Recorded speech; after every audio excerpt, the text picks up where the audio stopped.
تو کائنات میں ہمیشہ یہ اصول رہا ہے، اللہ کا یہ سسٹم رہا ہے، یہ دور رہا ہے کہ جب بھی کوئی بندہ مہمان کسی کے گھر جاتا ہے تو میزبان اپنی بہترین چیزیں اس کو پیش کرتا ہے. اللہ اکبر. میزبان کہتا ہے میرے پاس میرا لاڈلا مہمان آیا ہے، بیسٹ وہ آف دا مہمان بیسٹ.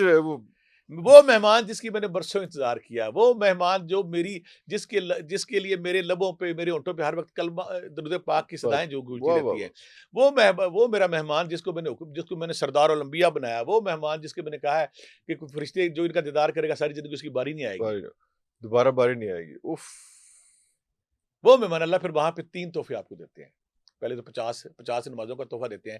روایات میں آتا ہے کہ جب واپس آتے ہیں تو موسیٰ علیہ السلام کہتے ہیں کہ تو اے نبی اے محمد صلی اللہ علیہ وسلم تو اپنی قوم کو نہیں جانتا، انہوں نے 50 نمازیں نہیں پڑھنی. اب واپس جاتے ہیں 30-40 ہوتی ہیں، پھر 30 ہوتی ہیں، پھر 20 ہوتی ہیں، 5 ہوتی ہیں. 5 کے بعد آخر میں صدا دے جائے میرے محبوب اگر تو 5 بھی کم کرنا چاہتا تو میں نے نہیں رکھنی تھی. 5 نمازوں کا تحفہ. اب ہمیں یہ سوچنا چاہیے کہ دیکھیں جب ہم نماز پڑھتے ہیں یہ کس رات کا تحفہ ہے. اللہ اکبر. اللہ نے تحفہ دیا اپنے محبوب کو، نبی کو، کن لمحات کا تحفہ ہے. کن لمحات کا تحفہ اللہ نے تحفہ دیا اس کو. یہ 5 نمازیں جو ہے نا، یہ 5 نمازیں تو پڑھے جو بھی تیرا امتی پڑھے گا، میں اس کو ہر روز میرے ساتھ ہی لگایا، موقع دیا اپنے دربار میں آنے کا. دوسرا پھر آپ نے یہاں پہ سورہ بقرہ کی آخری دعا آمن رسول والی جو آتے ہیں، سورہ بقرہ کی آخری دعایات میں اکثر کہتا ہوتا ہوں کہ بہت سارے لوگ کہتے ہیں کہ ہمارے گھر میں جنات ہیں، جادو ٹونے ہیں. آپ اعزاز دیکھیں پورا کا پورا قرآن پاک زمین پہ نازل ہوا ہے، لیکن سورہ بقرہ کی آخری دعایات اللہ تعالیٰ نے اس رات شب معراج کی رات تحفہ دیا ہے.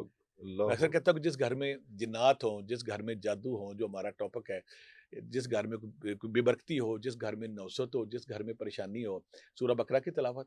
اگر آپ سورہ بقرہ کی تلاوت نہیں کر سکتے تو سورہ بقرہ کی آخری دعا یہ وہ تحفہ ہے جو کائنات کا بادشاہ اپنے محبوب نبی کو معراج شریف کی رات دے رہے ہیں.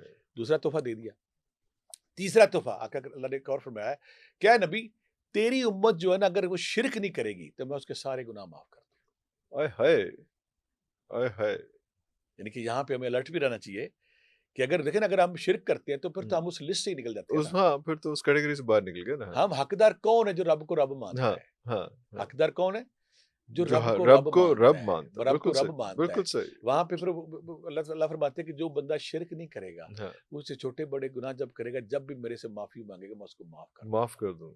اللہ. اور میں حیران ہوتا ہوں کہ جب معافی کے والے سے جب بھی کوئی بندہ خدا کے حضور اپنی گناہوں کا، اپنی حماقتوں کا، اپنی سیاہیوں کا، سیاہ کاریوں کا اظہار کرتا ہے اور رب سے معافی مانگتا ہے، رب کو اس پہ پیار آتا ہے. یہ کیسا مالک ہے